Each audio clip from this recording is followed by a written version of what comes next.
전법을 통해서 부처님의 가르침을 널리 펴고 사바세계를 불국토로 만들고자 하는 원력을 가진 도량이기도 합니다. 오늘 시상식은 그와 같은 전법에 대해서 탐구하고 전법의 현대적인 방법론을 제시하는 학자들에게 드리는 소중한 상입니다.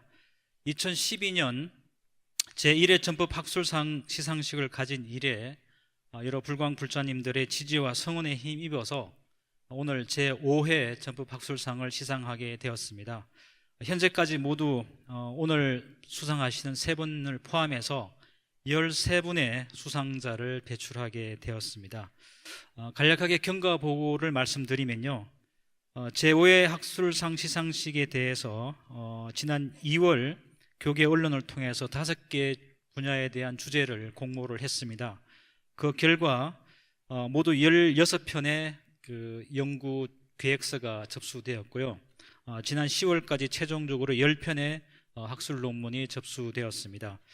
이들 논문을 대상으로 교계의 저명한 학자님들을 심사위원으로 위촉해서 심사를 진행한 결과 오늘 수상하실 3분의 수상자가 선정되었습니다. 먼저 3분의 그 심사위원을 모시고 심사를 진행했습니다마는 심사위원장을 맡으셔서 심사를 진행하셨던 고려대학교 철학과의 조성택 교수님을 모시고 심사의 평의 말씀을 청해 듣도록 하겠습니다. 큰 박수로 모시겠습니다.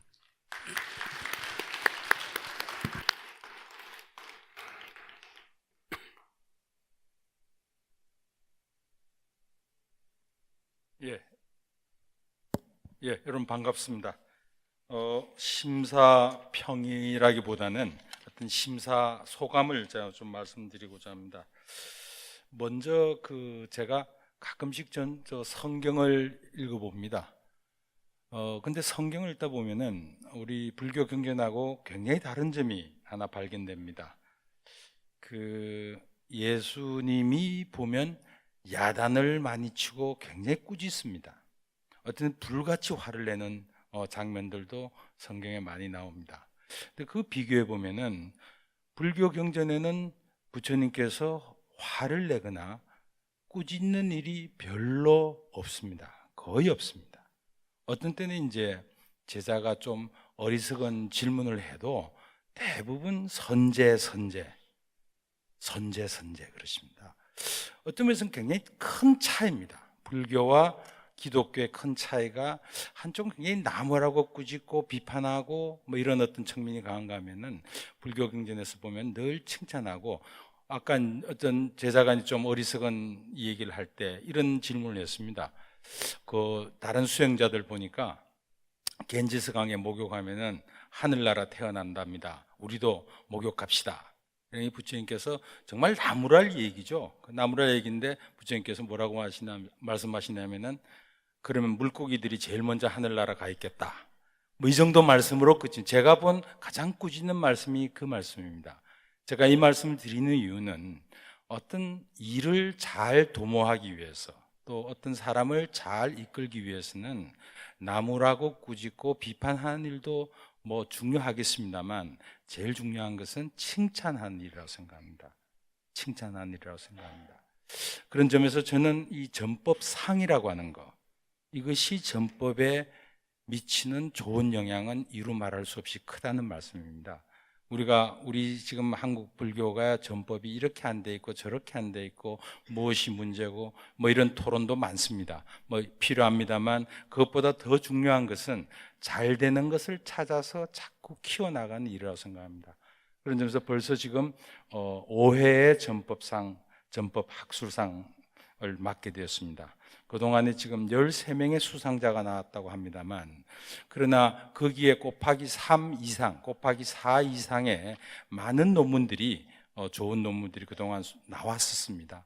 앞으로 더 나올 거고, 지금까지 5회 쭉 경과를 전 처음부터 쭉 지켜봤습니다만, 다 5회 이르기까지, 5회 이르기까지 꾸준히 지원자들이 늘고 있습니다. 그 얘기는 꾸준히 사람들이 관심을 갖기 시작하는 것이고 논문의 질도 한결 나아졌다고 하는 것이 이번 심사위원들의 일반적인 소감이었습니다. 오늘 그 3분의 수상작을 뽑는데도 크게 이견이 없었습니다.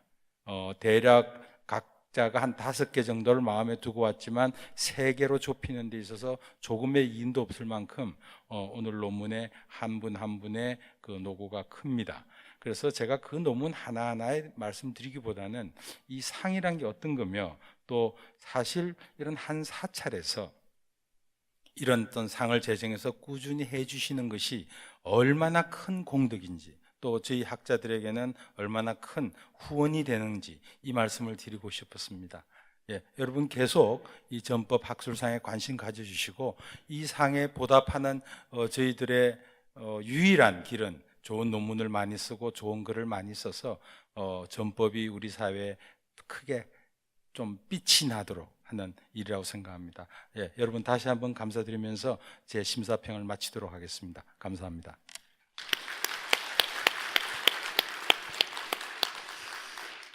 네, 심사위원장을 맡으셔서 심사를 진행해 주셨던 조성태 교수님의 심사평이셨습니다.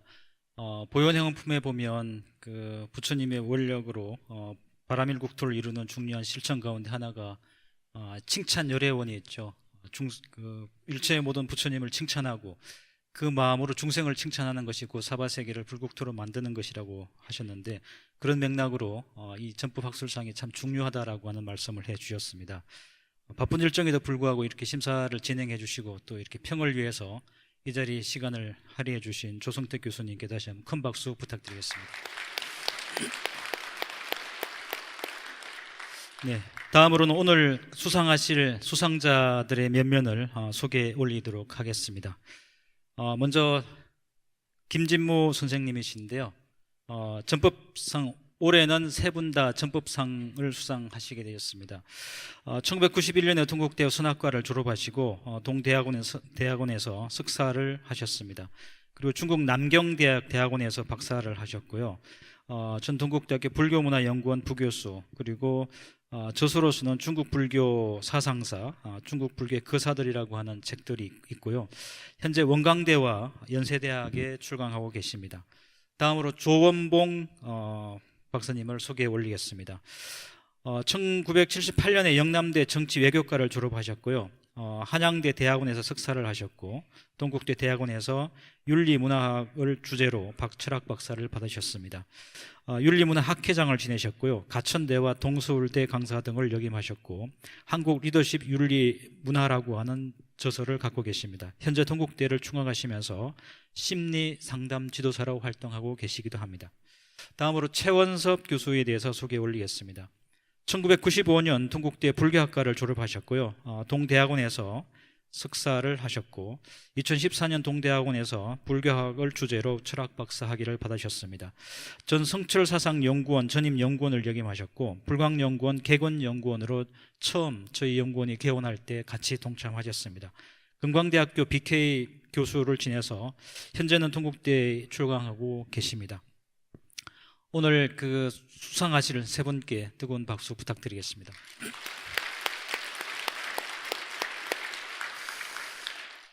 다음으로 오늘 이 법석의 법주이신 불광연구원 이사장님을 모시고 인사의 말씀을 청해 듣도록 하겠습니다. 큰 박수로 스님 모시겠습니다.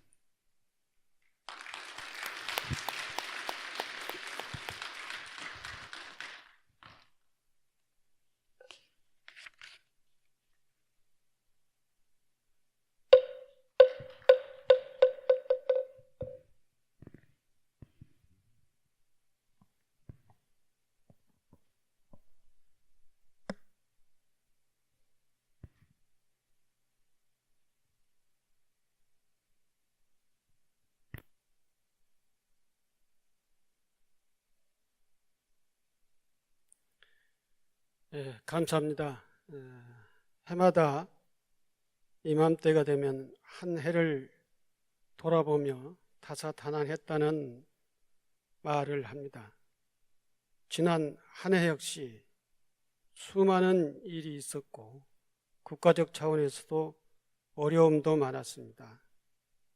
그러나 지혜로운 사람들은 역경을 만나면 오히려 수행의 계기로 삼아 신심을 키우고 성장의 발판을 삼는 법입니다.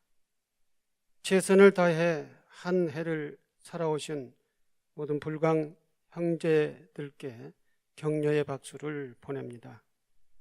오늘은 제5회 전법 학술상을 시상하는 기쁜 날입니다. 불광 형제들이 원력을 모아 시상하는 특별한 상인 만큼 한 해를 마감하면서 가장 보람된 날 가운데 하루입니다. 지난 봄 현대 사회에서 전법이 나아갈 방향을 주제로 연구 논문을 공모한 결과 모두 16편의 연구 주제가 응모되었고 최종적으로 10편의 완성 논문이 접수되었습니다. 이들 논문을 대상으로 교계에서 신망받는 학자들을 심사위원으로 위촉하여 심사를 진행한 결과 김진무 교수님, 원광대 강사님이십니다. 교수님의 청대 평제청의 불교 부흥과 거사불교, 그리고 조현봉 박사님 협조적 전법 교화 체제 활성화를 위한 제가 포교사 리더십에 관한 연구, 최연섭 교수님의 방송매개 전법을 위한 불교 콘텐츠 구성 방향이 각각 전법상 수상자로 선정되었습니다. 전법의 원력을 담아 시상하는 전법 학술상의 수상자로 선정되신 세 분의 교수님들께 불광법회를 대표하여 축하의 말씀을 드립니다. 올해 전법 학술상은 양적인 면에서 저변 확대가 되었고 논문 주제도 매우 다양해졌습니다. 무엇보다도 구체적인 현실에 대한 고민과 해법을 제시하는 논문이 많았습니다. 이는 실사구시의 불교학을 위해 제정한 전법 학술상의 취지가 살아나고 있음을 보여주는 대목입니다. 앞으로도 이런 논문이 계속 제출되어 전법학 연구에 활기를 불어넣고 전법의 새로운 비전을 제시해 주기를 희망합니다. 아울러 학술상 공모에 응모해 주신 모든 학자들께도 감사의 말씀을 올립니다. 비록 이번에는 수상의 기회가 닿지 않았지만 다음 기회에 좋은 논문으로 만나 뵙게 되기를 희망합니다. 그리고 심사를 진행해 주신 동국대 김호성 교수님, 중앙생가대 김영철 교수님, 특히 심사위원장을 맡아 심사와 함께 오늘 심사평을 해 주신 고려대 조송택 교수님께도 감사의 말씀을 드립니다. 끝으로 이렇게 뜻깊은 시상식을 가질 수 있도록 마음을 모아주신 불광 형제들께 다시 한번 감사를 드립니다. 한 해를 마감하면서 상을 받는 것도 중요하지만 전법의 원력으로 시상하는 것은 더욱 보람되고 자랑스러운 일입니다. 불광은 한국 불교의 미래를 고민하고 전법의 새 길을 열어가는 데 앞장서고자 합니다. 그 길로 함께 걷고 계신 사부대중 여러분께 존경과 찬탄을 보냅니다. 감사합니다.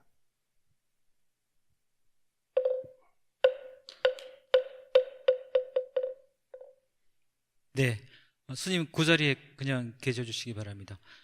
다음으로 오늘 행사의 하이라이트인 시상식을 진행하도록 하겠습니다. 오늘 수상하실 세 분 수상자들께서는 단상으로 올라와 주시기 바랍니다. 시상은 가나다 순으로 진행하도록 하겠습니다.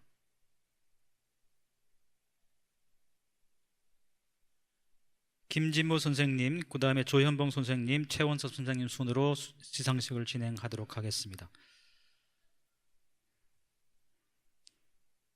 네, 김진모 선생님 먼저 자리해 주시고요. 2016 전법학술상 전법상 성명 김진모, 주제 청대 팽제청의 불교 부흥과 거사불교. 위 사람은 전법과 교화에 대한 학술적 담론을 개발하고 현대 사회에서 전법의 방향과 내용을 모색하기 위해 불광연구원에서 실시한 제5회 전법학술상 공모에서 우수한 논문으로 전법상에 선정되었기에 이 상패를 수여합니다. 불기 2560년 12월 11일 불광연구원 이사장 지홍. 큰 박수 부탁드립니다.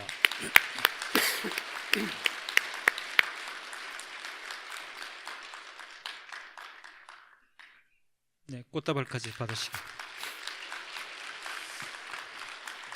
네, 다음 시상을 진행하도록 하겠습니다. 2016년 전법학술상 전법상 성명 조현봉, 주제 협조적 전법교화 체제 활성화를 위한 재가 포교사 리더십에 대한 연구, 내용은 이하 동문입니다.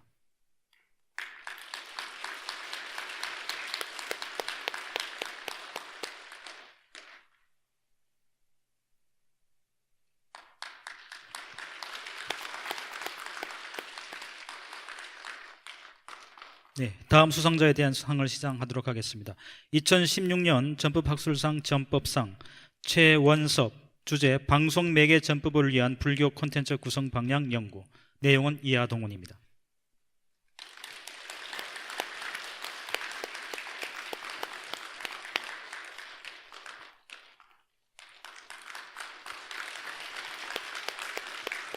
네, 세 분께서는 단상에 서셔서 기념 촬영이 있겠습니다.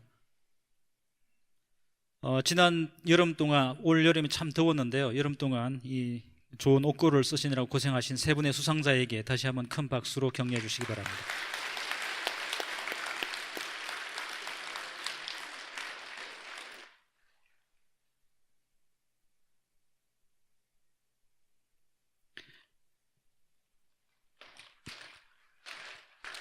네,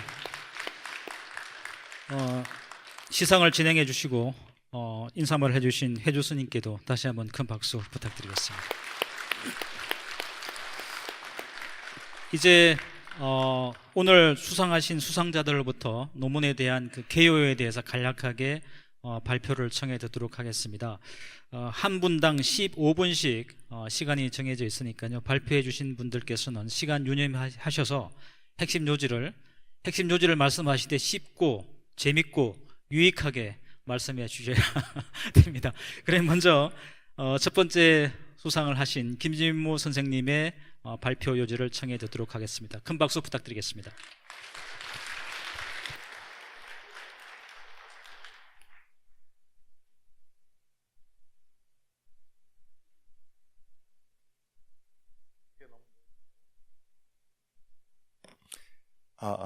안녕하세요.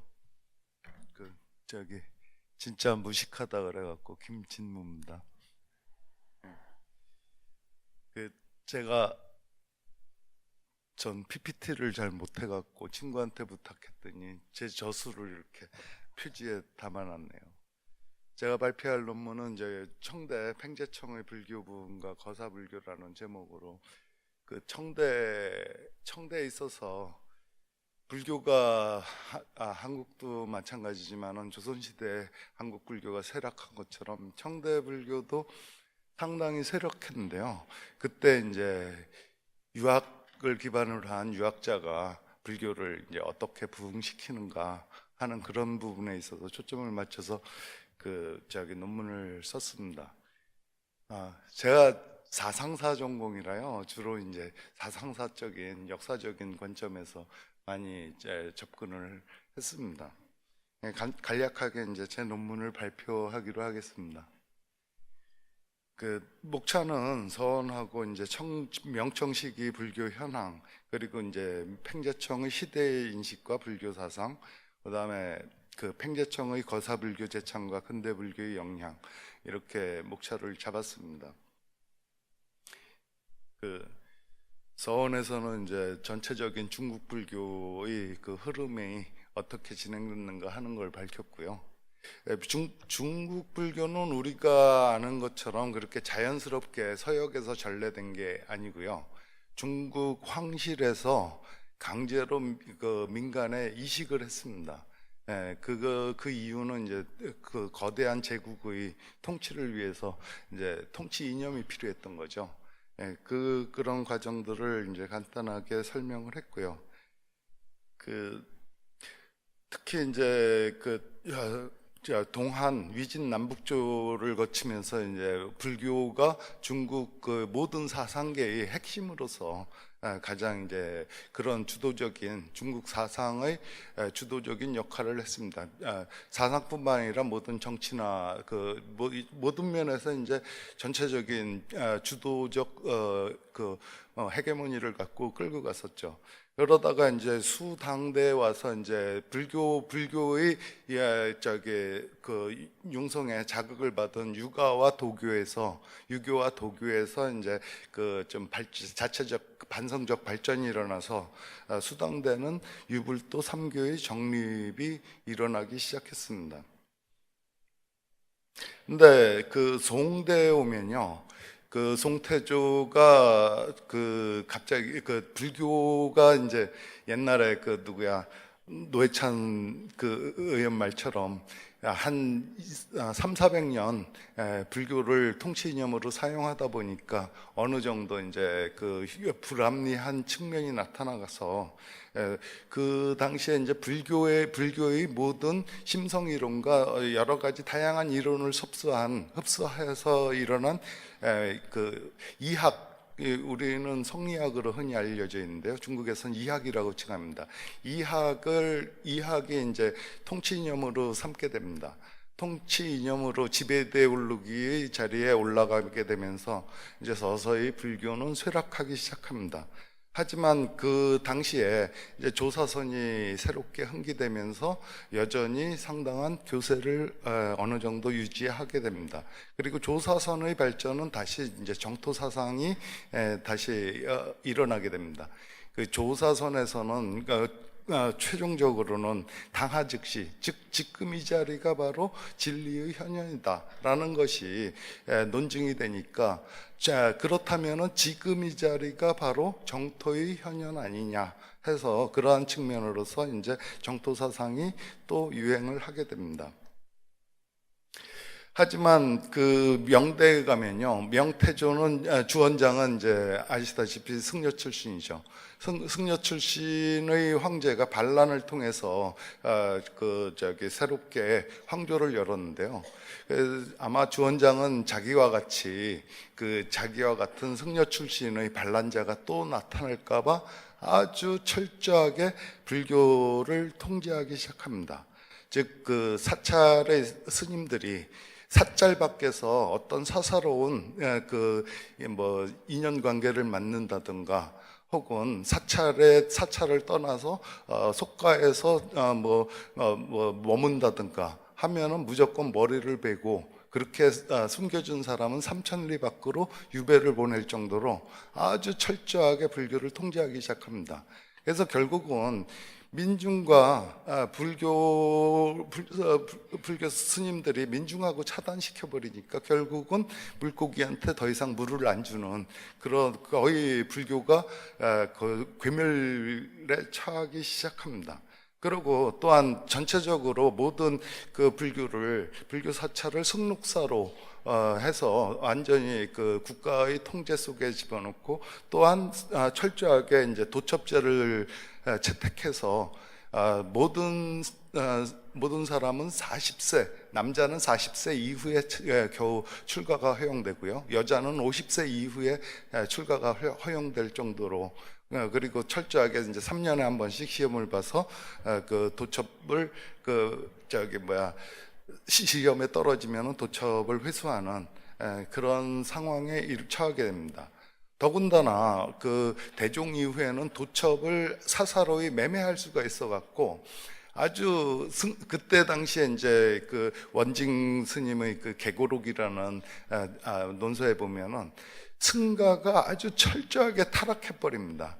그러니까 감옥에서 나와서 승려가 된다는 등 도둑, 사기꾼, 오만인들이 다 승려가 돼서 아주 승가를 철저하게 이제 타락시키게 되죠.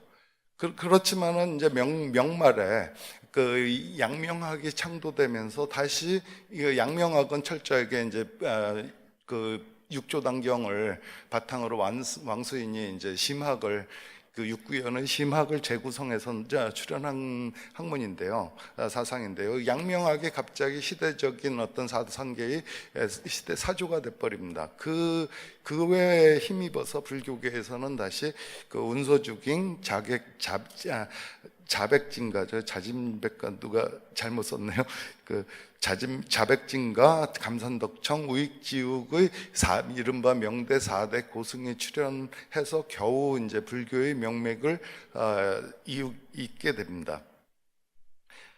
청대 들어가면은 마찬가지로 명대와 마찬가지로 정주 이학을 철저하게 그 통치 이념으로 잡고요. 과장조례를 실시해서 그 정주 이학과 관련된 유서가 아니면은 시험을 그 시험 과제로 설정하지도 않고, 더군다나 명대에 채택된 도첩제를 더욱 더 철저하게 시행합니다.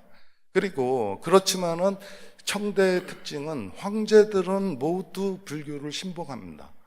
그 정치적으로는 그 철저하게 제도적으로 불교를 통치하지만 황제들의 개인적인 불교 신앙에 의해서 불교가 유지됩니다. 재밌는 거는요, 그때 이제 황제에 의해서, 비록 제 논문은 안 다뤘지만은 황제에 의해서 철저하게 이제 불교가 신앙되니까 전부 황제 바라기만 하고 승가해서 모든 모든 힘을 황제의 눈에 들게끔 그런 그 집중 현상이 나타나면서 불교는 더욱더 처참하게 아주 쇠락하게 되죠.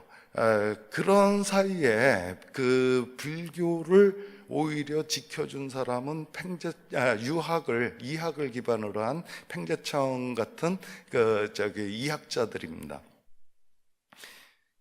저는 이제 팽제청을 너무 좋아하는데요. 개인적으로 거의 좋아하는 정도가 아니라 거의 팬입니다. 팽제청의 생애와 이런 걸 보면은 아주 비록 출가는 안 했지만은 출가 수행자 이상의 어떤 수행의 면모를 보여주고, 또한 다양한 현실 인식과 또 나아가서는 사상적 깊이도 상당합니다. 이른바 청대 그 3대 이학가로 불릴 정도로 이학에도 밝지만 오히려 불교 쪽으로도 상당한 어떤 그런 소양이 있는, 소양 정도가 아니라 전문학자라고 평할 수 있는 그러한 실력을 갖고 있습니다. 팽제청은 이제 자기가 불교에 애초에 이제 이학을 주로 했다가 나중에 자기 마음을 밝히려고 도교에 입문합니다. 도교에 3년 동안 입문했다가 결국은 나중에 불교의 경전을 보고 다시 불교로 돌아오면서 일임거사라고 하는 호를 짓습니다. 일임거사는 이제 불교와 이학을 결합시키고자 하는 그런 의미를 담고 있습니다. 팽제청은 이제 29살에 보살계를 받으면서요. 보살계를 받고 이제 부인 옆에도, 그 이후로는 부인 옆에도 절대 안 가고, 그 다음에 평생 소식만 하고 일행삼매의 수행에 매진합니다. 특히 이제 팽제청은 집안이 워낙 당대 최고의 자산가 집안이라 항주나 소주나 여러 군데 집이 있었는데요. 주로 이제 항주하고 소주에서 다양한 이제 수행과 활동을 합니다. 네.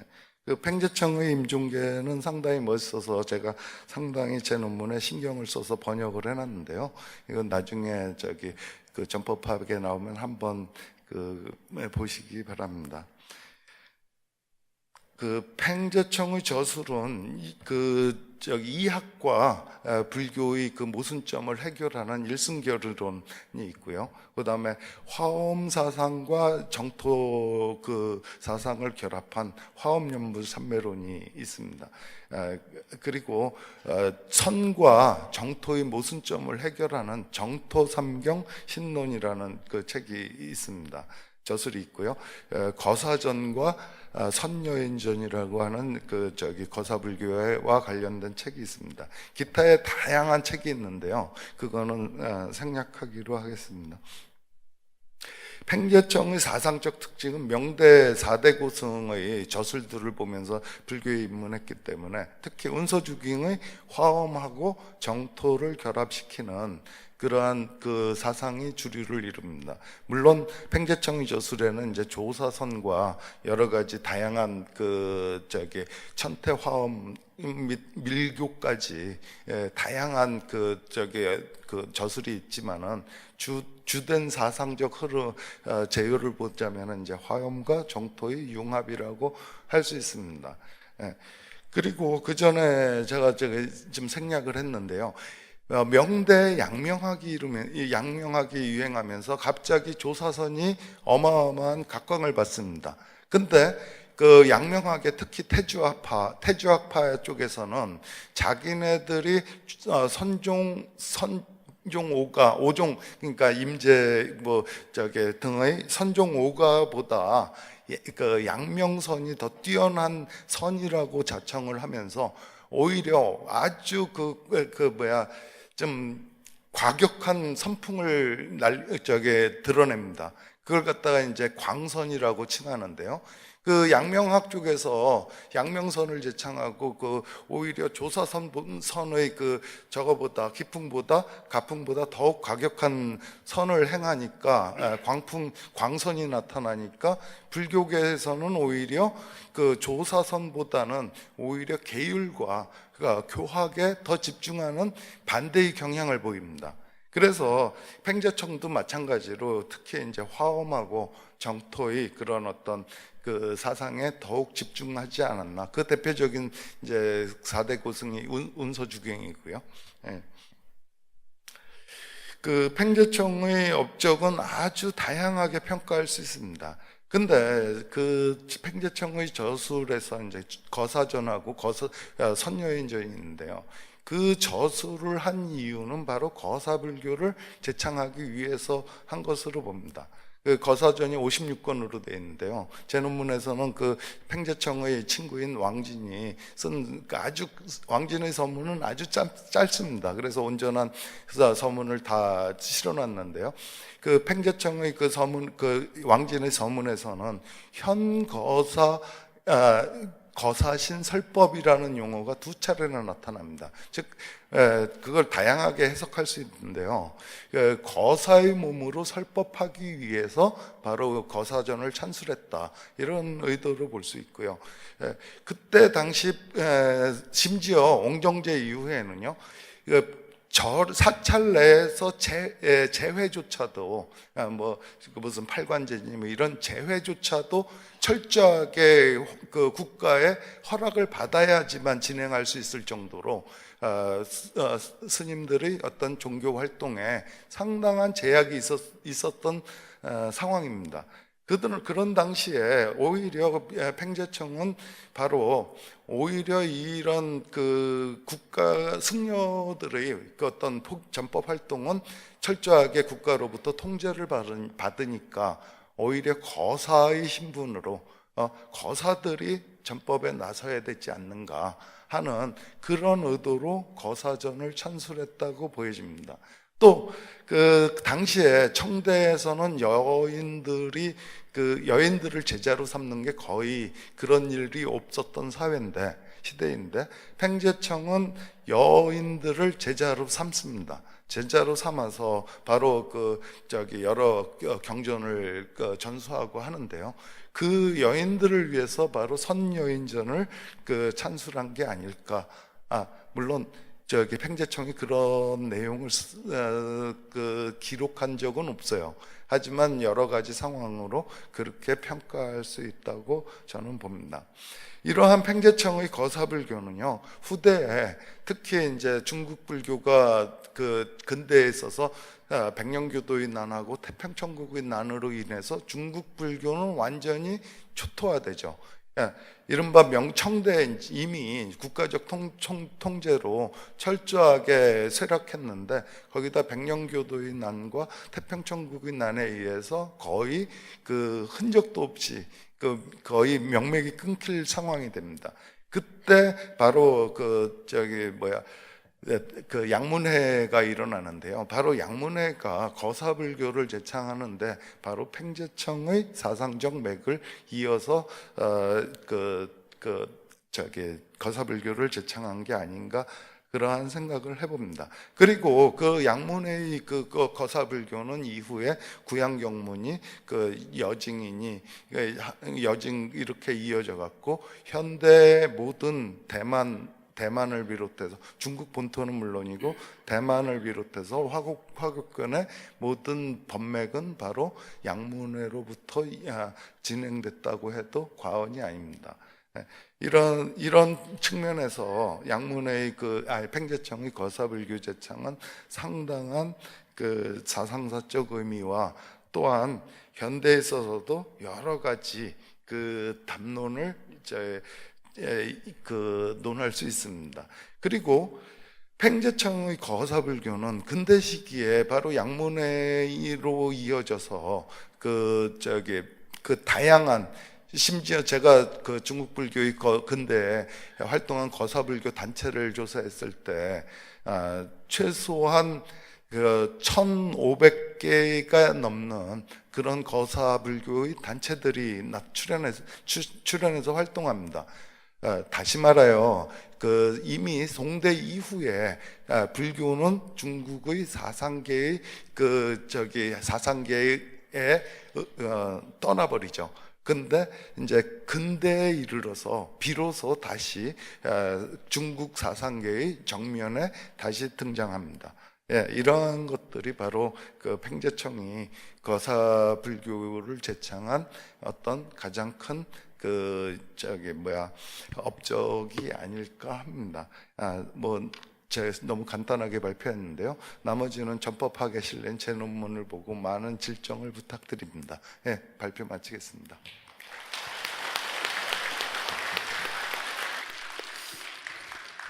네, 지금까지 전법상을 수상하신 김진모 선생님의 발표셨습니다. 사실은 저랑 학번이 같은데요. 같이 공부를 했었는데 이번 심사할 때 심사위원들께서 이 선생님이 그동안 쓴 논문 중에 제일 잘 썼다 이렇게 좋은 평을 받았습니다. 그 주제가 이제 거사불교인데요. 지금 한국 불교가 직면하고 있는 어떤 위기가 출가자의 감소, 그다음에 노령화입니다. 그래서 여러 가지 이제 그 위기의식을 갖고 있는데 오늘 발표는 그런 점에서 대단히 시사하는 점이 크다는 생각이 듭니다. 거사전을 짓고 그리고 이제 보살전을 지으면서 제가자의 신분으로 설법을 하고 제가자 여인에게 대성경전을 이렇게 전수하면서 불교의 그 문제를 출가자 중심의 주제에서 제가자들 스스로가 전법하고 자기의 그 종교적인 심성을 열어가는 이런 대단히 주체적인 불자상에 대해서 하나의 모델 케이스를 보여준 것 같습니다. 이와 같은 것들이 결국은 이제 양문회로 이어져서 중국 근대 불교의 중요한 정신적인 지주가 되었다라고 하는 발표셨고요. 이 발표는 비록 그 중국 근대 이야기입니다만은 한국 불교가 지금 유념해서 바라봐야 될 그런 논문이라고 생각됩니다. 다시 한번 좋은 논문 써주신 김진모 선생님께 큰 박수 부탁드리겠습니다. 네, 다음으로 두 번째 주제 발표를 청해 듣도록 하겠습니다. 두 번째 주제 발표는 저희 불광사 신도들 가운데도 대단히 많이 계신데요. 포교사로 활동하고 계신 분이 많이 계시죠. 협조적 전법 교화 체계 활성화를 위한 제가 포교사 리더십에 관한 연구를 주제로 발표해 주시겠습니다. 큰 박수로 모시겠습니다.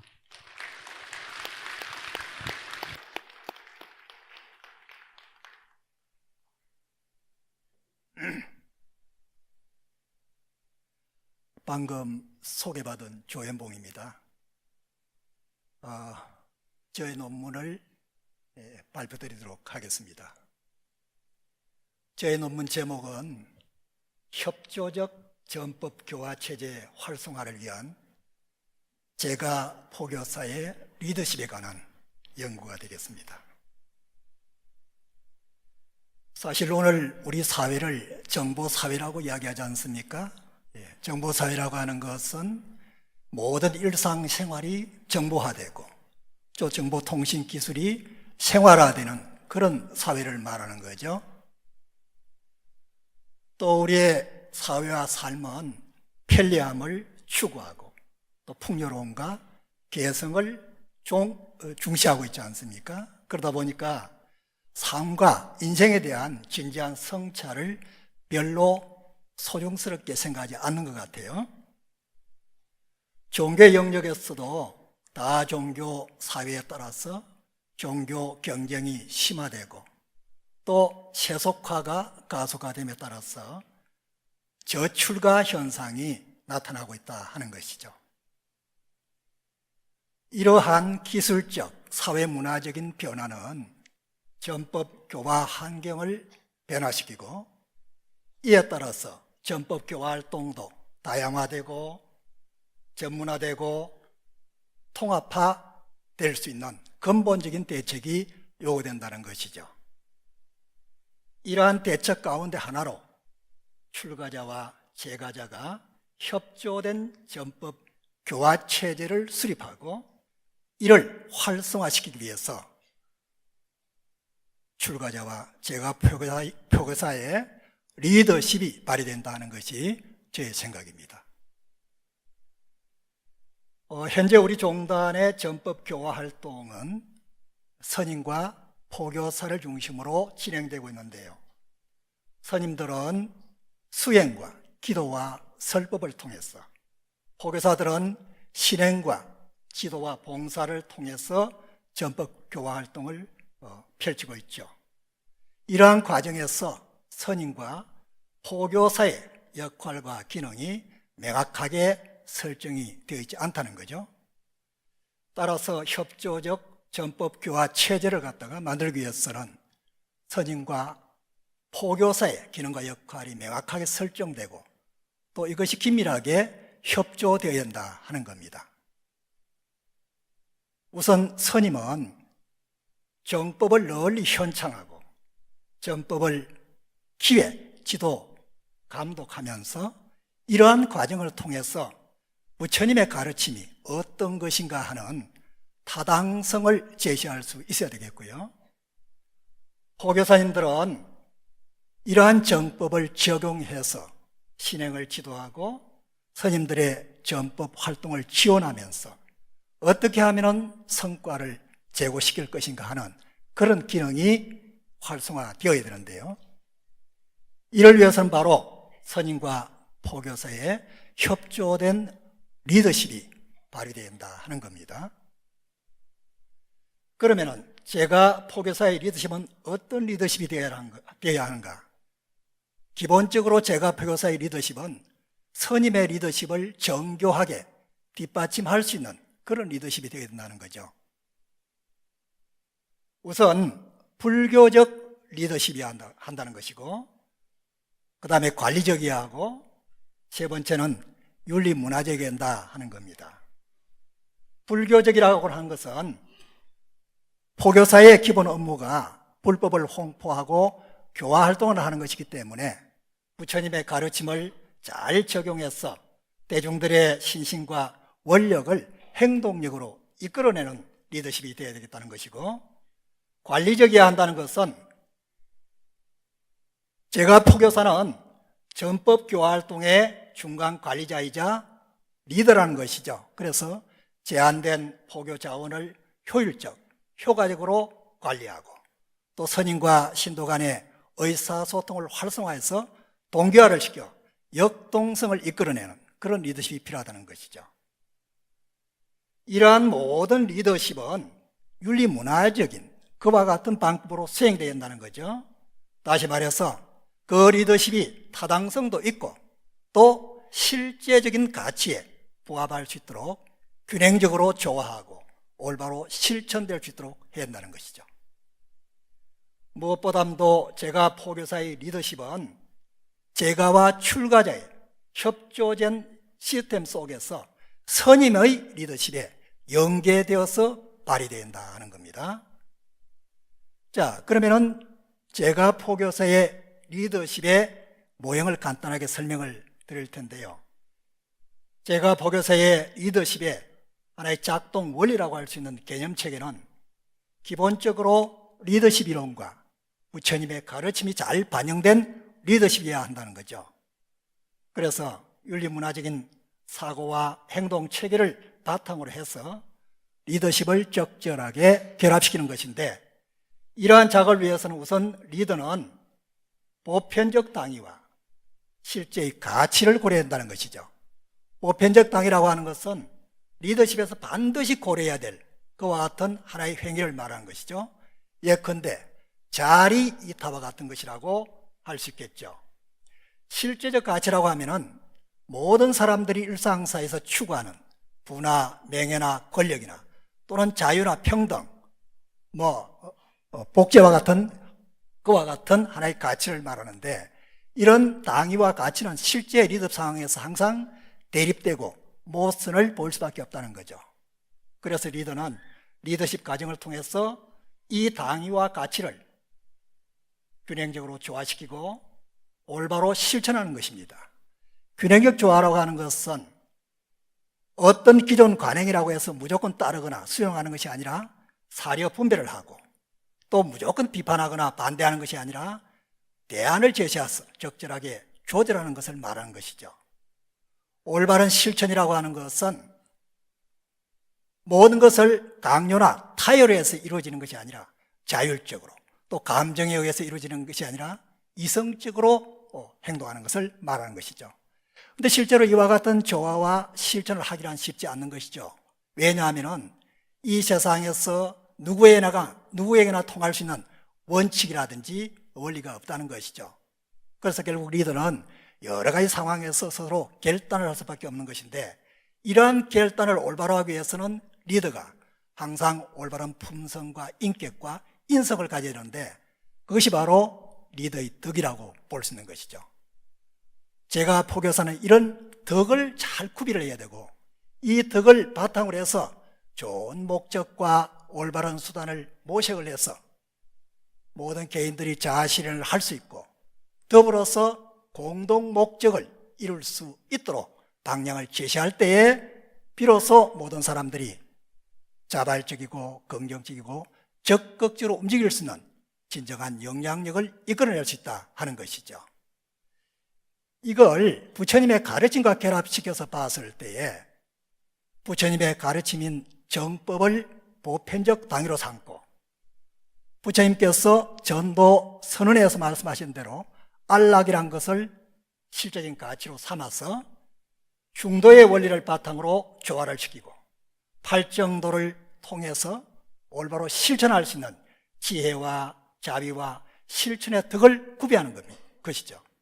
이런 덕을 바탕으로 해서 육바라밀에 부합하는 방편을 찾아내고, 그걸 토대로 상구보리와 하와 중생의 우리 불자들의 공통된 소망을 이룰 수 있도록 여러 가지 방향을 제시할 때 결국 대중들은 부처님의 가르침을 믿고 이해하고 또 행동하고 확신하는 진정한 교화력을 만들어낼 수 있다 하는 것이죠. 자, 그러면은 이와 같은 제가 포교사 리더십은 어떻게 수행되는 것인가? 실천 원칙이라고 볼 수 있는데요. 일반적으로 리더십은 리더십의 관계와 과정과 기술을 통해서 실천이 되는데요. 제가 포교사의 리더십의 관계는 뭔가 지시하고 명령하는 수직적인 그런 관계가 아니란 것이죠. 역할 수행을 위해서 광범위한 영향력 관계라는 것이고, 그래서 무차별하고 무분별하고 상위 상관적인 관계로 인식해야 된다는 거죠. 따라서 스님과 제가 포교사는 전법 교화를 위한 신행 공동체라는 그와 같은 동반자 의식을 갖고 신뢰와 믿음의 파트너십을 구축해야 된다 하는 거죠. 이를 위해서는 의사소통, 갈등 관리와 같은 리더십 기법이 발휘된다 하는 겁니다. 리더십의 가정은 몇 사람이 주도하는 그런 것이 아니라 모든 사람이 동참해서 상호작용을 하고 서로 변화하고 연기하는 그와 같은 과정이 이루어져야 되는데요. 이를 위해서는 동등한 권리로 모두 참가해서 만장일치를 이끌어내는 그와 같은 과정이 된다는 거죠. 그러기 위해서는 선임과 제가 포교사는 어떤 책임과 성과를 공유하는 참여 민주주의 리더십이 봐야 된다는 것이죠. 이를 위해서는 비전과 목표를 관리할 수 있고 또 자원을 관리할 수 있고 문제 해결할 수 있는 그런 리더십 기법이 구사되어야 한다는 거죠. 마지막으로 리더십 기술은 어떻게 지시하고 강요하고 복종하는 그와 같은 기술이 아니라 공감과 설득을 통한 마음으로부터 따르는 신복의 기술이 필요한데, 이러한 기술을 위해서는 대상자의 건기에 따라서 다양한 리더십 기법이 구사되어야 한다는 거죠. 그러기 위해서는 선임과 제가 포교사는 항상 봉사하고 헌신하는 그런 서번트 리더십이 발휘된다는 거죠. 이를 위해서는 동기를 유발하고 자기 개발을 하는 그런 리더십이 구사되어야 한다 하는 겁니다. 자, 이런 선임과 제가 포교사의 리더십이 잘 협조되기 위해서는 우선 역할이 잘 설정돼야 되겠고 또 설정된 역할을 수행할 수 있는 능력을 구비해야 되는데, 제가 포교사에게 고려될 수 있는 역할은 사찰 중간 관리자, 신도 교육 신행 지도자, 전문 및 특수 영역 포교사, 선임의 조언자, 선임과 신도의 매개자, 지역 주민의 협조를 이끌어내는 역할자, 사찰 전통을 계승하는 그런 역할들을 수행할 수 있다는 것이죠. 이를 위한 능력은 조직관리 능력, 교육지도 능력, 전문 특수 포교 능력, 보좌 및 조언 능력, 네트워크 능력, 설득 상담 능력, 자기 개발 능력 등이 필요한 것이죠. 이러한 능력은 고정불변한 것이 아니라 그 조직의 성격이라든지 수행하는 임무라든지 또는 구성원의 능력 순에 따라서 달라질 수 있다 하는 것이죠. 제가 포교사의 리더십 향상을 위해서 발전시킬 과제는 먼저 종단 차원에서는 제가 포교사의 역할과 책임이 명확하게 설정이 되도록 해서 그 활동과 활동 범위와 영역이 적극 보장될 수 있도록 해야 되겠고, 사찰에서는 제가 포교사가 능력과 역할을 발휘할 수 있도록 기회와 여건을 보장해주는 사찰 운영 체계가 개선되어야 하겠으며, 포교사단에서는 교육과 운영과 관리의 허브로서 기능과 활동을 강화하고 이에 대한 지원이 강화되어야 한다 하는 것이죠. 결론적으로 우리가 나무나 식물을 보면은 뿌리에서 영양분을 섭취해서 줄기로 보내고, 줄기는 가지와 잎을 생성해서 꽃과 열매를 맺고, 그래서 많은 나비와 벌과 짐승들을 불러들이지 않습니까? 이것을 학술적인 용어로 유기체적 활동이다, 이렇게 이야기를 하는데요. 전법 교화 활동도 바로 이와 같은 유기체적 활동이 이루어진다는 것이죠. 즉 선임은 뿌리와 줄기에 해당되고, 포교사는 가지와 잎에 해당되고, 또 우리 신도분들은 꽃과 열매에 해당되고, 대중들은 나비와 벌과 같다고 이렇게 생각이 되는 것이죠. 그래서 선임들은 깨달음을 많이 이렇게 만들어서 깨우쳐서 포교사에게 제공을 하면은 이 포교사들은 우리 세상의 상계, 삶의 요구에 잘 이렇게 적용할 수 있도록 발전을 시켜서 그것을 퍼뜨리고, 또 신도들은 불성의 꽃과 열매를 잘 이렇게 열게 해서 많은 대중들이 부처님의 가르침 속으로 몰리를 듣도록 해야 된다는 것이죠. 이와 같은 유기체적 리더십 협조 체제가 바로 협조된 전법 교화 체제를 활성화시킬 수 있고, 그 결과가 바로 전법 교화 활동의 성과를 극대화시킬 수 있다 하는 것이 저의 논문의 그 핵심이라고 이렇게 볼 수 있겠습니다. 끝으로 저희 논문이 제가 포교사의 리더십 향상과 또 역할 강화에 조금이나마 기여할 수 있기를 기대하면서 저희 발표를 마치겠습니다. 감사합니다.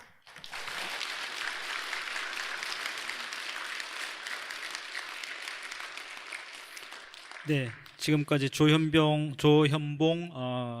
박사님의 협조적 전법 교화 체계 활성화를 위한 제가 포교사 리더십에 대한 주제의 발표가 계셨습니다. 정확하게 정해진 시간 잘 지켜주시고 또 효과적으로 이렇게 잘 프레젠테이션 해주신 것 같습니다. 포교사회의 그 리더십에 대한 특강을 하시면서 오늘 이 논문에 대한 대강을 잡으시고 오늘 참여하시게 되셨다라고 이렇게 말씀해 주셨습니다. 마침 또 저희 그 이사장 스님께서 포교 원장으로 계시기 때문에 중요한 그 자리에서 발표해 주신 것 같습니다. 아프아에서 발표해 주셨던 김진무 선생님의 그 팽제청의 거사불교, 사실 오늘 이 주제가 서로 이렇게 다른 분이 썼습니다만 맥락이 통합니다. 제가불교의 활로, 거사불교 어떻게 가야 될 것인가에 대한 주제인데, 아마 팽제청이 오늘날 살아 계셨다라면 저런 방식으로 아마 전법을 했겠죠. 리더십을 발휘하고 그리고 성가를 협조하고 이렇게 아마 했을 거라고 생각됩니다. 그런 맥락에서 대단히 그 두 논문이 서로 다릅니다만은 유기적인 의미 맥락을 갖고 있는 것 같습니다. 사람이 역할과 지위가 주어지면 그리고 힘이 주어지면 뭐든지 다 할 수 있을 것 같습니다만은 최근 우리나라의 지금 지도자 이 그 위기 상황을 보면 결코 그렇지 않다라고 하는 것을 저희가 눈으로 확인했습니다. 힘이 있고 지위가 주어지면 모든 걸 다 할 수 있는 게 아니라 그 사람이 정말 리더십을 발휘할 수 있는 능력이 있는 거 없는 거 대단히 중요하다라고 하는 것을 저희가 목도하고 있기 때문에 포교사의 문제도 역시 같은 것 같습니다. 포교사라고 하는 그 지위와 역할 그 자체가 중요한 것이 아니라 어떻게 성가와 그리고 일반 그 포교 대상 사이에 리더십을 발휘하는 것가 대단히 중요한 문제라고 하는 사실을 오늘 이 조현봉 박사님의 발표를 통해서 느끼게 된 것 같습니다. 다시 한번 큰 박수 부탁드리겠습니다. 네, 다음은 이제 세 번째 마지막 논문에 대한 개요인데요. 사실 우리나라 이 드라마 뭐 대단히 그 세계적인 한류 콘텐츠로서 이렇게 경쟁력도 갖고 있고 심지어는 우리 대통령님께서도 이 드라마를 아주 열심히 시청하신다라고 그런 얘기를 들었는데요. 근데 보셔서 아시겠습니다만 절에 다니신 분들이 드라마 보면 왜 저 불교를 저렇게 표현했지? 뭔가 어색하고 우리가 절에 다니면서 보는 모습이 아닌 뭔가 왜곡됐거나 어색하거나 사실이 아닌 식으로 불교가 그려지는 모습들을 많이 보셨을 것입니다. 바로 그런 것에 대한 문제의식으로 출발된 글인데요. 방송 매개 전법을 위한 불교 콘텐츠 구성 방향이란 주제로 최원섭 교수님의 발표를 큰 박수로 청해 듣겠습니다. 네, 최원섭입니다. 제가 소속이 지금 전으로 되어 있습니다. 발표가 날 때는 분명히 제가 금강대학교 소속이었습니다만 학교 관둔 지 며칠 안 됐습니다. 그래서 전이라고 어쩔 수 없이 표현했습니다. 전직입니다. 전직. 지금 보시는 저 제목의 폰트는요, 대한뉴스라는 폰트입니다. 폰트가 중요한 것이 아니고 이 폰트를 처음 사용한 것이 나영석이라는 PD가 있는 TVN 방송국에서 처음 썼습니다. 제가 드리고 싶은 말씀은 제가 얘기하고 있는 이 방송 매개 전법 혹은 방송과 관련되어 있는 불교 이야기의 가장 핵심적인 얘기는 요즘 이 한국 사람들이 제일 관심 갖고 있고 늘 접하는 것은 이제 방송입니다. 어쩔 수 없이. 그래서 이 방송의 불교적인 얘기를 어떻게 전할 수 있을까에 대한 말씀을 좀 이제 드려볼까 합니다. 그래서 불교가 시작된 이후로 단 한 번도 사람을 생각해 보지 않은 적이 없습니다. 사람에게 어떻게 도움이 될 것인가, 사람에게 실질적으로 어떤 도움이 될 것인가에 대한 얘기를 했기 때문에, 그렇다면 지금 21세기 한국에 살고 있는 한국 사람에게 제일 접하고 있는 것, 그게 뭘까에 대한 방송의 영향력이 어떤지는 사실 뭐 굳이 뭐라고 말씀 안 드려도 아실 겁니다. 그래서 그 중에 제가 3가지 정도만 정리해 봤는데요. 우선 제가 이제 첫 번째 적어놓은 것이 과거의 종교의 기능을 대신한다, 이런 말씀을 드렸어요. 지금 아무도 내가 가지고 있는 고민을 내가 다니고 있는 사찰, 내 부모, 스님 누구에 고백하지 않습니다. 실질적으로는 오히려 내가 받고 있는 위안은 내가 가지고 있는 종교적인 영역이 아니라 방송의 영역 혹은 연예인의 영역이라는 거죠. 그래서 방송에서 종교적으로 얘기할 것 같은 이야기도 방송에서 거침없이 혹은 드라마를 통해서 등장을 합니다. 그러다 보니까 사회에서 충분히 이걸 느끼는 거죠. 그래서 연예인이 가지고 있는 영향력이 한국 사회에서 종교 영역보다 훨씬 강할 수 있다. 이걸 이미 알고 있습니다. 그래서 블랙리스트라는 말이 나오는 거죠. 연예인이 어떤 영향을 미칠까? 이 연예인이 반정부적인 발언을 하면 분명히 반정부적인 의식을 줄 것이다. 이런 것 자체가 이미 연예인이 가지고 있는 사회적인 영향을 볼 수 있다는 겁니다. 그러다 보니까 연예인이 어떤 문제가 생기면 우리 사회에서 그 어느 분야의 사람보다 혹독할 만큼 연예인에게 비판을 가합니다. 그런데 이것은 어떻게 말하면 그 사람들이 가지고 있는 이미지 때문에 우리가 그만큼 돈을 지불해서 그 사람들이 돈을 받아가기 때문에 이건 생각하면 당연한 부분이 있다는 거죠. 그런데 어쨌거나 저런 걸 보고 있으면 적어도 한국 사회에서 가지고 있는 연예인의 영향력은 이제 보통 이상이라고 말할 수 있습니다. 새로 시작한 드라마입니다. 도깨비라는 드라마인데요. 이제 이 드라마 덕분에 이제 한국 사회에서는 2016년 겨울 이후로 도깨비를 떠올리면 뿔난 파란 얼굴이 아니라 아마 공유라는 배우를 떠올릴 겁니다. 그동안 한 번도 생각해보지 않았던 도깨비 신부라는 것이 있었구나. 도깨비가 빗자루에서 바뀐 게 아니었나? 이런 것이 다 이 드라마 때문에 이제 아마 다 바뀔 겁니다. 뿐만 아니라 이 드라마 때문에 이제 어떤 일이 생기느냐 하면 메밀밭을 보게 되면 이제 공유를 떠올리게 될 겁니다.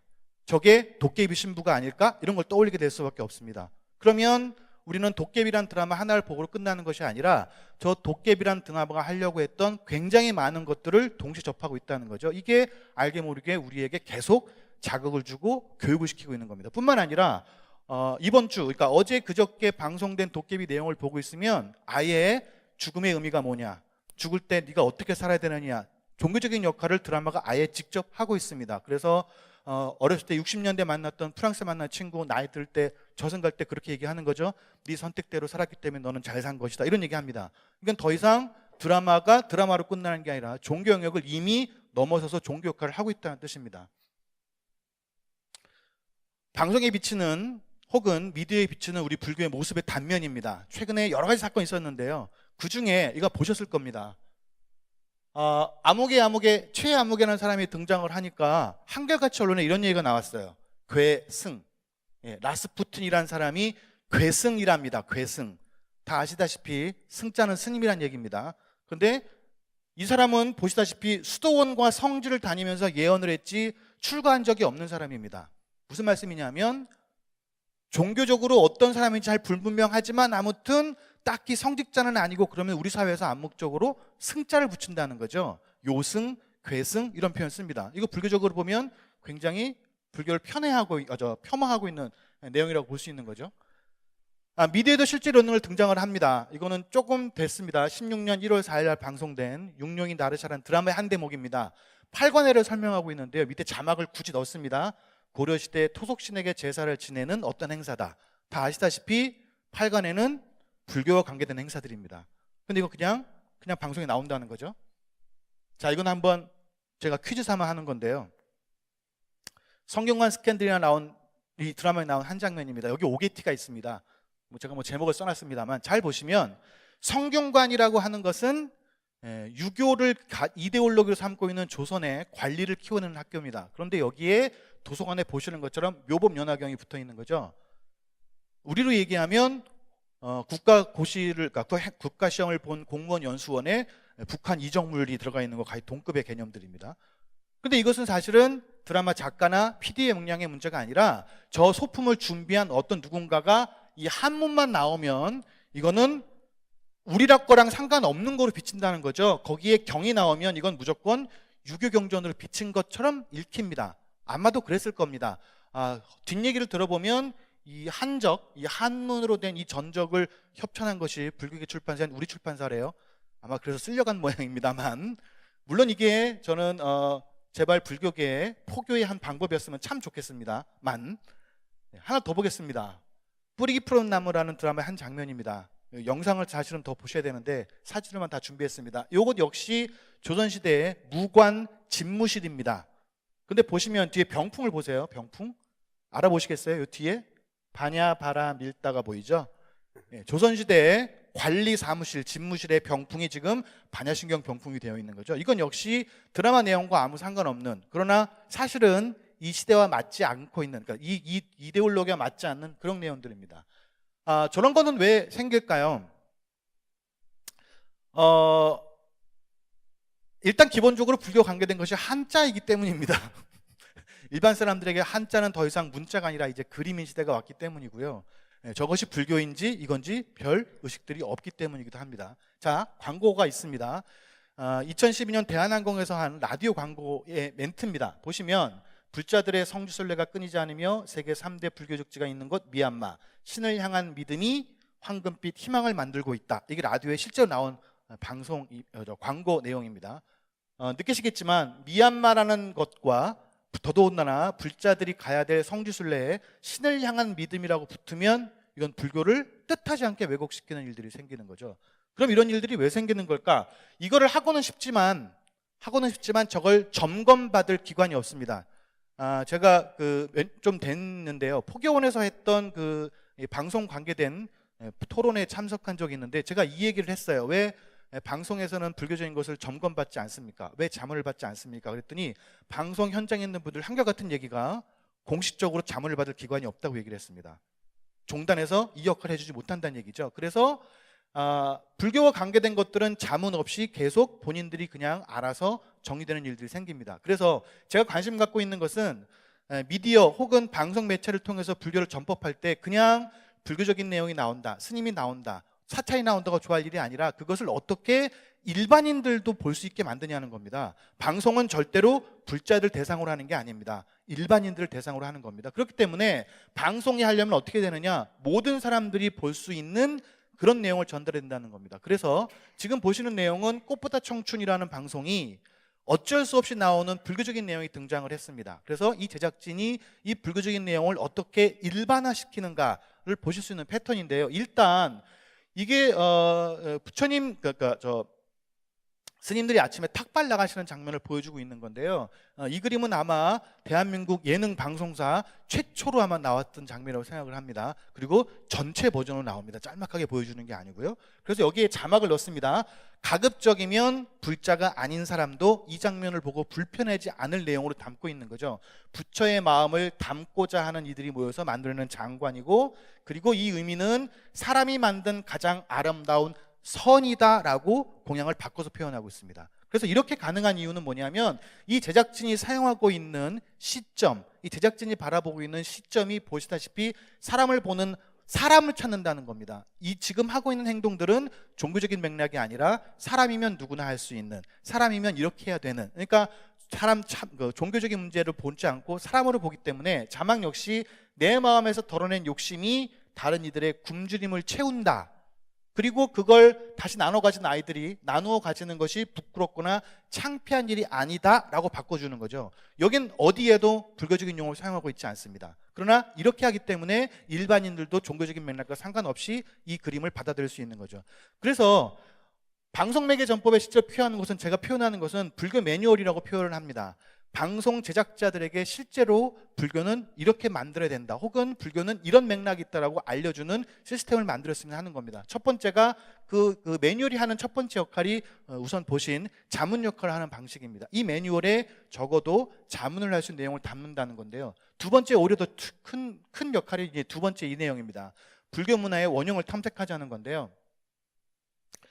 불교가 가지고 있는 내용이 굉장히 많습니다. 역사도 그리고 지옥도 여러 가지다 보니까, 그래서 그 불교 중에 어떤 것을 내가 전달하려고 하느냐, 그 내가 전달하려고 하는 불교의 원형적인 것, 예를 들면 한국 불교라면 한국 불교의 혹은 한국 불교 사람들의 가장 맞는 불교 패턴이 있을 수 있다는 겁니다. 저는 일단 그것을 적어도 한국 불교에 맞추자면 그건 화엄일 수밖에 없고, 혹은 화엄이 가지고 있는 가치를 한국 불교의 원형으로 볼 수 있다라고 이제 논문을 다른 것에 적었습니다만, 아무튼 이건 어떤 불교가 되든 상관이 없습니다. 내가 전달하려고 하는 내용이 만약에 중국 불교다, 그러면 중국 불교 관련된 중국 불교의 어떤 원형, 혹은 대승불교의 가치, 아니면 그거에 따른 초기 불교의 가치가 있다면 그 초불교 가치에 맞는 그 각각의 문화적인 원형을 만들어내서 이걸 전달해 주어야 그 원형을 바탕으로 해서 실제 현장에서 그 가치를 가지고 변형해서 이런 가치는 이렇기 때문에 이렇게 쓸 수 있다고 알게 하는 방식, 그게 매뉴얼에 들어갈 내용이라고 보는 겁니다.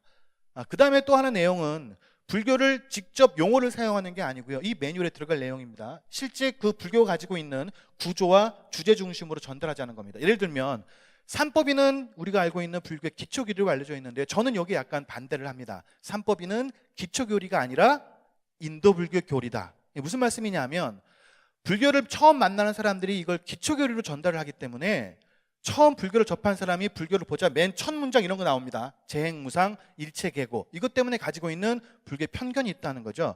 그러나 다시 한번 말씀드리지만 삼법인 혹은 일체계고나 재행무상 관련된 것들은 기초교리가 아니라 인도불교 교리입니다. 한국 불교에서는 상대적으로 이 가치가 덜 드러난다는 거죠. 또 한 가지는 일체계고나 재행무상으로 전달하는 것이 아니라 일체계고 혹은 재행무상이 가지고 있는 이 교리의 구조를 드러내는 겁니다. 그래서 가급적이면 무상이 갖고 있는 어감 혹은 고통이 갖고 있는 어감을 사람들에게 부정적으로 비치는 게 아니라 무상이 하고 싶은 이야기는 세상의 모든 것은 변한다. 고라는 것이 갖고 있는 가치는 이건 내 마음대로 되는 게 아니다. 이걸 알려주라는 거라는 거죠. 그러면 일체계고나 재행무상을 고집할 일이 아니라 일체계고나 재행무상을 얘기하려고 하는 이 교리의 구조가 훨씬 더 중요하다는 겁니다. 그래서 적어도 불교 매뉴얼에는 교리 중심의 용어 중심이 아니라 가급적이면 구조를 드러내는 것으로 표현되면 좋겠다는 거고요. 예를 들면 수행구조도 마찬가지입니다. 수행구조가 한국에 여러 가지 수행구조가 있다 보니까 이제 똑같은 수행 얘기를 하지만 어떤 사람은 대승불교 가치의 수행 얘기를 하고요. 어떤 사람은 초기불교 가치의 수행 얘기를 합니다. 그러다 보니까 똑같은 수행 얘기 혹은 똑같은 교리 얘기를 하고 있으면서 전혀 다른 얘기를 하고 있는 일들이 생기는 거죠. 그래서 초기불교에서부터 흘러나오는 불교의 역사적인 것으로 보면 적어도 사람을 바라보는 시점이 상대적으로 초기불교는 사람이 가지고 있는 부정적인 요소를 덜어내자 였다면 시간이 갈수록 긍정적인 요소를 드러내는 것으로 바뀝니다. 이게 화엄이나 보현행원 쪽으로 가면 어떤 일이 생기느냐, 원래 우리는 원래부터 다 완벽한 사람들이기 때문에 내가 원래 가지고 있던 거 이거 그냥 드러내서 쓰기만 하면 된다, 이런 생각으로 사유가 바뀌는 거죠. 그렇기 때문에 이 똑같은 수행이라는 표현을 쓰면서도 지금 보시는 것처럼 세 가지 다른 구조가 다 다른 구조로 나타나기 때문에 이 구조를 드러내는 방향으로 위에 있는 방향이 드러나면 아마 상대적으로 초기 불교의 불교 수행의 가치를 드러내는 것들이고 혹은 대승불교의 가치 혹은 화엄의 가치로 드러낼 수 있는 표현들이 이런 용어들로 가능하다고 보는 겁니다. 자, 그러다 보니까 캐릭터에 이제 활용할 수 있는 방식들이 있는데요. 불교계 굉장히 많은 인물들 혹은 소설이나 미디어에 이제 캐릭터로 등장할 수 있는 사람들이 있는데 그 중에 이 각각의 캐릭터에 실질적으로 드러내는 게 아니라 그분들이 가지고 있는 특성만 드러내는 방식으로 가는 겁니다. 예를 들면 이건 양경수라는 작가가 부처님 10대 제자를 이미지로 바꾼 일러스트 그림입니다. 가섭이 가지고 있는 특성은 가섭이란 이름보단 가섭은 두타를 제일 잘한다, 수행을 열심히 했다는 것입니다. 그래서 보시는 것처럼 이런 특성으로 표현하고요.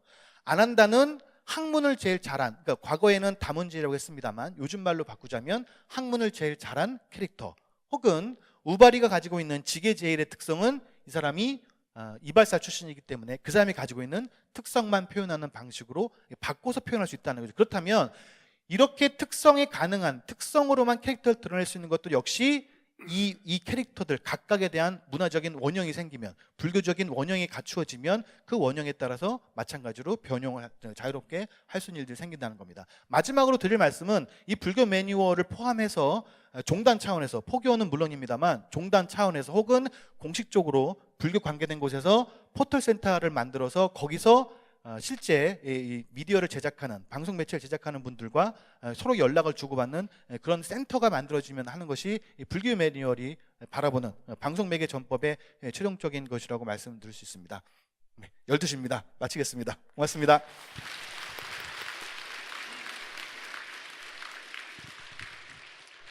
네, 최원섭 선생님의 방송매개 전법을 위한 주제의 발표가 있었습니다.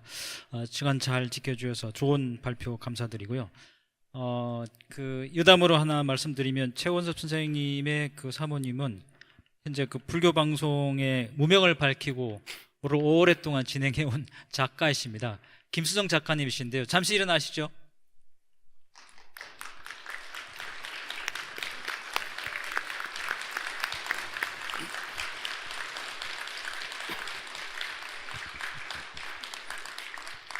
무명을 밝히고 저희 불광사 자주 잘 소개해 달라고 지금 제가 청탁드리는 거였습니다.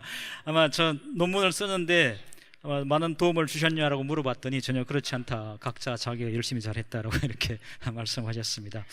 네, 이 방송을 통해서 그 불법에 대한 홍보도 될 수 있고 전법도 될 수 있겠습니다만은 그것이 왜곡될 때는 또 심각한 피해로 나타날 수도 있다라고 하는 지적이었습니다. 그래서 이 방송에서 불교를 왜곡하지 않도록 자문 기구가 필요하다. 그래서 언제든지 요청하면 옳고 그름을 좀 잘 이렇게 설명해 줄 수 있는 전문가 그룹들이 안에 그 기구를 만들 필요가 있다. 이런 그 제안을 해 주셨습니다.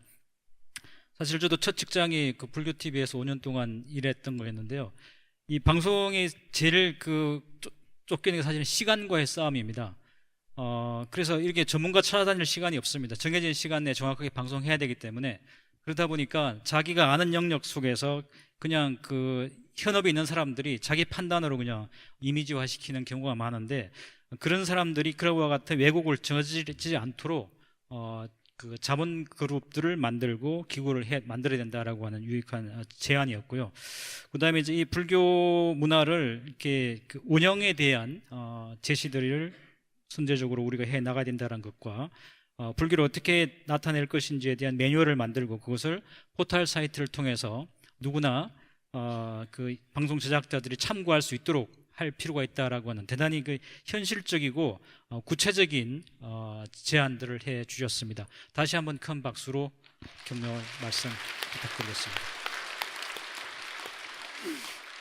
네, 이로써 2015년 제5회 그 16년 제5회 전법 학술상 시상식을 모두 마치도록 하겠습니다.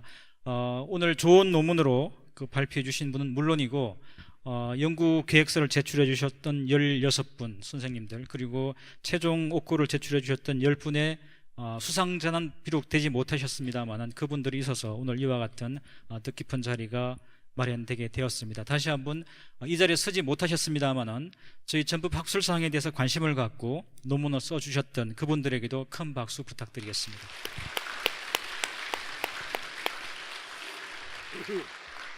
네, 이로써 학술상 시상식은 마치고요. 내년 이맘때 더욱 유익하고 그리고 전법에 도움이 되는 좋은 논문으로 다시 찾아뵙도록 하겠습니다. 감사합니다.